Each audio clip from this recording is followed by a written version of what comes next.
현무5 등장으로 인해서 당장 중국에서 가장 두려워하고 있는 것은 한국의 미사일 수출입니다. 그런데 이에 대해 한국의 대박과 가시적 성과가 본격적으로 드러나며 중국은 크게 놀라고 있는데 생각보다 빠르게 중동 지역을 비롯한 세계 각지에서 한국의 미사일을 구매하겠다고 나선 것입니다. 중국 현 상황에 대해서 통합본으로 살펴보겠습니다. 중국 왕이부장을 비롯해 중국 언론들은 이에 관해 정진승리까지 하고 있다고 하는데요. 중국은 설마 한국한테 그럴 줄 몰랐다고 한다는데 왜 이런 상황이 나왔는지 살펴보도록 하겠습니다. 일단 중국은 당장 내수를 비롯해서 다양한 경제적 상황이 매우 부진한 국면에 부딪히고 있습니다. 중국은 외자 유치나 해외 수출로 자금이 물밀듯 들어와야 하는데 이것이 막혀버린 상황입니다. 당장 외국 기업을 코로나 기간 동안 3년간 동결한 뒤 외국 기업들은 베트남과 인도로 모두 떠나고 있습니다. 세계의 공장 역할을 하던 중국의 역할이 크게 쪼그라들고 있으니 돈이 돌고 있지 않는 상황이죠. 시진핑 주석은 중국의 경제를 살리기 위해서 부동산 제약을 급하게 푸는 등 각종 조치를 지속하고 있으나 비중이 큰 외자가 떠나가버린 중국 경제를 살리기는 매우 어렵다는 반응이 이어지고 있습니다. 따라서 중국이 기대하는 것은 중국의 동맹들과의 연합을 통해서 경제적으로 일어나는 모습이죠. 하지만 현재 러시아와의 연합은 사실상 실패한 것으로 드러나고 있는 실정입니다. 중국이 러시아와 연합을 하기 때문에 중국을 떠받쳐온 유럽과 미국의 자본이 등을 돌렸기 때문이죠. 또한 아프리카와 동남아 등에서는 중국이 투자한 1대1로 자금을 회수하기엔 역부족이었습니다. 이에 따라 중국에서는 오일머니가 넘쳐나는 중동에서 자본을 대량 수혈하려는 움직임이 있었습니다. 그 중에 방사는 중국이 가장 중요하게 추진하는 부분인데 지난주 중국 언론은 큰 충격을 받았습니다. 일단 최근 중국 언론에서는 한국 KT즘-1에 허룽 300 미사일이 밀렸다는 보도를 내보내는데요. 중국 자유시보 등에 따르면 중국은 아랍에미리트에서 추진하던 미사일 입찰에서 한국에 밀려 실패했다는 겁니다. 그런데 여기서 놀라운 점은 KT즘에 관한 수주 소식은 아직 한국에 나오지도 않았다는 점인데 한국에서는 이미 작년에 아랍에미리트에 4조 원 천궁2 수출을 비롯하여 다른 방산 소식도 충분히 많기 때문에 이러한 소식은 공식적으로 정해지지 않고서야 아직 다루지 않았다는 것이 관계자들 말입니다. 하지만 중국에서는 허룽 300의 판매가 자신들의 중동 수출에 있어 굉장히 중요한 부분이었다고 하는데 이는 뜻밖의 다른 이유가 있고 한국조차 알지 못하는 부분이라고 전해지고 있는데요. 그 부분을 다루기 전에 일단 중국에서는 이번 한국의 KT즘 수출 때문에 크게 화부터 냈습니다. 중국의 언론에서는 이를 두고 순전히 미국 때문에 이뤄진 한국의 미사일 수출이라고 깎아내렸는데요. 그러면서 한국의 포탄이 미국과 동일하여 호환되어서 아랍에미리트는 어쩔 수 없이 한국 것을 구매했다라며 중국의 허룽 300이 훨씬 더 성능이 좋지만 한국은 어부질이 이득을 봤다고 했습니다. 또한 한국은 사실상 미국의 포탄 생산기지가 되고 있다며 반사 이익을 누리고 있다 했습니다. 여기에 한국은 자체적으로 만드는 게 별로 없고 유럽과 미국의 부품이 대다수라고 말하면서 한국은 빈 껍데기 수출이고 실제 내부 부품을 수출한 미국과 유럽의 승리라고 했습니다. 그리고 한국의 K2 전차 같은 경우에는 미국의 M1 전차와 거의 동일하고 주포는 동일 L55이며 한국의 FA50의 경우에는 미국의 제너럴 일렉트릭사의 작품이라고 봐야 한다며 평가절하했습니다. 또한 중국은 한국 방산에는 사실상 중국의 부품도 대다수 포함되어 있다고 지적했습니다. 그러면서 한국이 무기를 수출하면 결국에는 중국이 돈을 벌게 된다는 취지의 언급을 했습니다. 하지만 이에 대해 군 전문가들은 중국 무기의 성능이 좋다는 것은 정신승리에 지나지 않으며 특히 이번에 중국이 중동 미사일의 판매를 실패한 게 매우 뼈아파 한국의 질투를 하는 것이라 지적하며 동시에 중국 내 다급한 정치적 상황과 압박이 매우 심각하다고 전하고 있습니다. 중국 국방에 무기를 수출하라는 명령이 공산당 상부에서 떨어졌고 이를 실현해야 하는데 막상 중국에서 계속해서 한국에 밀려나가면서 한국을 강하게 비판하고 본다는 겁니다.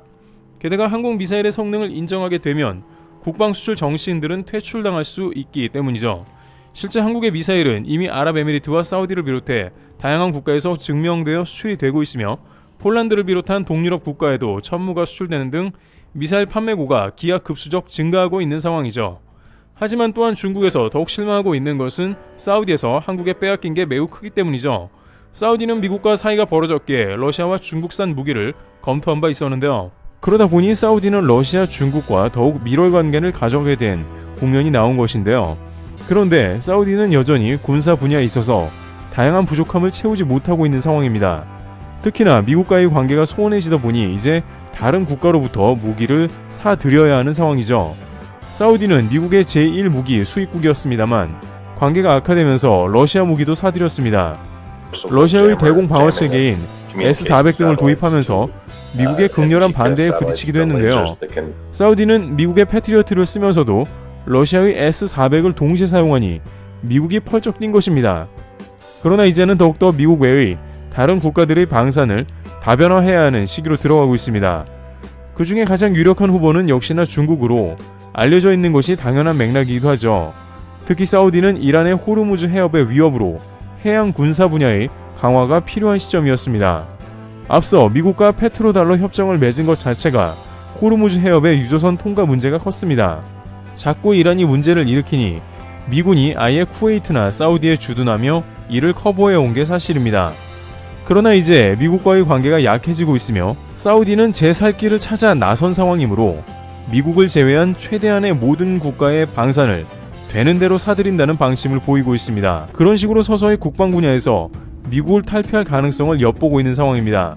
사우디는 작년 빈살만 왕세자가 일본에 2박 3일 방문하기로 해놓고 한국만 다녀간 바 있습니다. 일본 입장에서는 엄청난 굴욕이었는데 사우디는 일본이 미국 말만 듣는 것을 탐탁치 않아 했던 것이죠. 많은 관계자들도 사우디가 미국의 영향력 아래에 있는 각종 군사연합에는 합류하기 어렵다고 전망하는데요. 그러다 보니 사우디는 이제 중국까지 고려하면서 방산을 사들이는 방법을 고려하고 있습니다. 빈살만 왕세자는 강력한 왕권 통치를 선보이기 위해 앞으로 더욱 국방을 강화할 것이기 때문이기도 하죠. 또한 그러한 맥락에서 최근 사우디가 고려하는 것은 바로 해군 전력 강화라고 할 수 있습니다. 그런데 여기서 사우디는 해군 전력 강화를 위해 유럽과 러시아, 중국 등을 리스트업했습니다. 특히 호르무즈를 통과하기 위해서는 함정은 물론 잠수함까지 마련한다는 방침을 보이고 있습니다.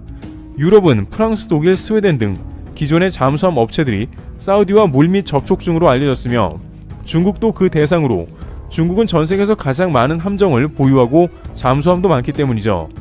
또한 중국의 조선소에서는 함정을 비롯해서 각종 선박을 빠른 시간 안에 만들어낸다는 장점이 있습니다. 시진핑 주석과 밀월이 깊어가는 사우디에서는 중국 잠수함 역시 고려하고 있다고 전해집니다. 특히 사우디가 미국과 멀어지면서 러시아와 중국의 군수물자를 사들이게 되는 건 신경 쓰지 않을 수 없습니다. 그런데 막상 사우디의 최근 결정은 한국의 공격형 능력이 탑재된 수리온으로 결정된 것으로 보입니다. 일단 중국에서는 황당한 게 사우디에서 별다른 통보 없이 한국의 헬기를 구매하려는 겁니다. 그런데 중국은 전혀 뜻밖의 이유로 한국의 헬기를 구매하는 것에 대해서 질색하고 있다는 것인데요.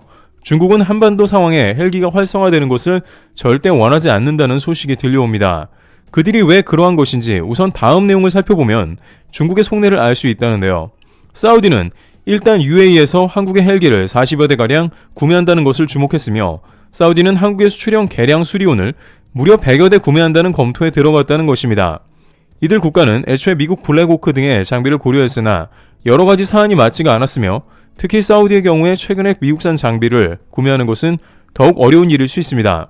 게다가 한국은 특유의 방산 패키지가 적용되어 구매 이후 다양한 서비스가 제공된다는 점이 있습니다. 한국 방산은 교육, 훈련, 정비가 포함되며 약간의 기술 이전까지 포함된 패키지를 제공하고 있습니다. 미국은 까다로운 조건을 내세우고 비용도 비싸지만 한국은 이런 게 없으니 가성비 훌륭하다는 겁니다. 그런데 중국에서는 이러한 맥락을 아주 꺼리고 있으며 매우 곤란해하는 상황이 등장하고 있습니다. 일단 중국의 한국 헬기를 꺼리는 것은 이로 인해 한국의 대전차 전력이 강화되는 것을 우려하고 있습니다. 한국의 무장 헬기가 한국의 대전차 전력으로 강화되면 중국은 매우 부담스러워집니다. 유사시 북한을 지원하는 맥락에서 중국은 한국의 수리온 무장 헬기를 상대해야 하는 것이며 한국이 수출하면서 공격형 헬기가 계속해서 업그레이드 된다는 것은 좋지 않습니다. 이 분야에서 계속 방산 수출이 일어난다면 거의 모두 재투자되기 때문에 한국형 공격 헬기는 전세계 점유율이 올라가면서 주변국의 강력한 방어막이 되는 것입니다. 한국의 전차 병력은 전세계 최고인데 여기에서 대전차 공격 헬기까지 탑재하면 어떻게 되냐는 겁니다. 그것도 사우디의 한국 방산 점유율이 갈수록 올라가는 것도 그다지 탐탁지 않은 것입니다. 중국과 반대되는 한국의 방산이 많아지는 건 레드팀 입장에서 더욱 파이가 줄어드는 것이죠. 안 그래도 한국은 블랙호크도 보유하는데 여기에 한 가지의 대전차 전력이 더 제공되는 셈입니다. 또한 사우디가 계속해서 한국의 방산을 찾는 것은 결국 중국을 등한시한다는 뜻이기도 합니다. 결국에는 중국은 중동 지방에 공을 들이고 있지만 사우디는 방산만큼은 한국을 택하고 있는 것이며 특히 유사시 한반도를 전개하는 데 있어서 걸림돌이 추가되는 국면이 매우 거슬려 하고 있습니다. 사우디는 철저하게 자신의 이익만을 추구하며 중국의 속을 타들어가게 하고 있는 국면입니다. 대한민국의 안보가 강력해지길 기원하면서 국내에서 들려오는 뜻깊은 소식을 알려드리고자 하는데요. 얼마 전 국내에 공개된 영상이 논란을 일으키며 사회적 주목을 받고 있습니다. 2024년 현 시대에 살고 있을 거라곤 믿기지 않는 집. 이 집들은 깨진 유리창은 물론이고 곧 내려앉을 것 같은 천장, 청테이프로 고정한 문, 사람이 씻을 수 없는 구조의 화장실까지 그야말로 충격적이었습니다. 그런데 이 두 집에는 하나의 공통점이 있는데요. 자랑스럽게 걸린 태극기와 함께 집 문패에 걸린 이것, 바로 한국전쟁에 참전한 국가유공자의 집이라는 사실입니다. 한국전에 목숨 바쳐 싸운 대가의 결과가 가난이 되었다는 충격적인 소식은 많은 한국 네티즌들을 경악시켰습니다. 현재 이 집에서 거주 중인 참전용사는 피부암까지 앓고 있으나 무더운 여름 화장실에서 제대로 씻지조차 못하고 있으며, 이 참전용사는 시한부호 판정을 받은 아내와 함께 잠자리조차 온전치 못한 곳에서 살아가고 있습니다. 한국전 참전을 단 한 번도 후회하지 않는다고 했던 이들에게 필요했던 건 단 하나, 잊지 않는 것이었습니다. 하지만 이 집을 통해 우리가 얼마나 그 노고를 잊고 살아왔는지를 보여주고 있는 것이죠. 그리고 최근 이들 앞에 한 한국인들이 나타납니다. 이들은 너무 늦었습니다. 죄송합니다. 한국을 지켜주셔서 감사합니다. 라는 참전용사가 가장 원했던 한마디와 함께 피부암에 걸린 참전용사에게 가장 필요했던 화장실을 개선해주고, 아픈 아내와 함께 무더운 여름을 보냈을 그에게 에어컨을 비롯한 일상생활에 필요한 세탁기, 전자레인지 등 전자제품을 비롯해 발생될 전기세 일부 등 당장의 지원을 결정하였습니다. 그들의 피와 땀, 청춘 위에 살고 있는 우리가 나설 때 이들은 한국전 참전이란 위대한 노고를 잊지 않았다는 걸 몸소 보여주었고, 참전용사들은 90세 중반 고령의 나이, 자신들이 지켜낸 한국 속 젊은 세대들의 도움에 다시 한번 한국전쟁 참전에 대한 자부심을 느꼈다 전해집니다. 한국전 참전용사를 위해서라면 국내를 비롯해 해외까지도 달려가는 기업 인프레쉬. 이 기업은 최근 태국행까지 결정하며 화제가 되었습니다. 71년 만에 밝혀진 참전용사가 10명이 넘는 대가족과 함께 힘들게 살아간다는 사실에 태국행을 결정해 후원할 것임을 밝혔고, 이외에도 한국을 비롯한 에티오피아, 필리핀, 콜롬비아까지 그 거리가 얼마나 멀든 망설이지 않고 찾아가 필요한 금전, 물품, 의료 지원 등을 진행하고 있는데요. 한국인의 정체성을 보여주는 기업, 해외에선 이 기업을 이렇게 칭합니다. 그저 한국인이기 때문에 라는 이유 하나만으로 후원을 진행해오며 많은 참전용사들에게 제2의 삶을 선사한 이들은 이제 한국전 역사에 대해 무관심하던 사람들까지 관심을 갖게 하고 있습니다. 또한 많은 사람들이 기업에 동참을 원하며 후원 창구에 대해 문의를 하자 한국의 역사를 담은 태극기 키링을 출시한 것입니다. 6.25 한국전쟁의 역사가 고스란히 담긴 생사를 넘나드는 참전용사들의 서명이 새겨진 태극기를 키링으로 구현해내어 한국의 역사를 알리고 있습니다. 현재 국내에 큰 호평을 받기 시작한 이 태극기 키링은 그 디테일과 퀄리티에 감탄하는 외국인들이 늘어나고 있으며 평소 태극기 아이템을 즐겨 착용하지 않던 한국인들에게도 큰 인기를 끌고 있습니다. 또한 상품의 수익금 일부가 참전용사분들께 후원되고, 실제 키링을 통해 동참한 구매자들의 이름이 참전용사에게 전달되고 있습니다. 감사합니다. 사랑합니다. 한국. 여러 참전국에서 한국을 향한 감사를 표하고 있습니다. 이 기적적인 행보에 많은 동참 부탁드리며 구매 링크는 고정 댓글에 남겨두겠습니다. 여러분의 응원과 격려가 더 큰 기적을 만들어낼 것이라 생각됩니다. 많은 참여 부탁드립니다.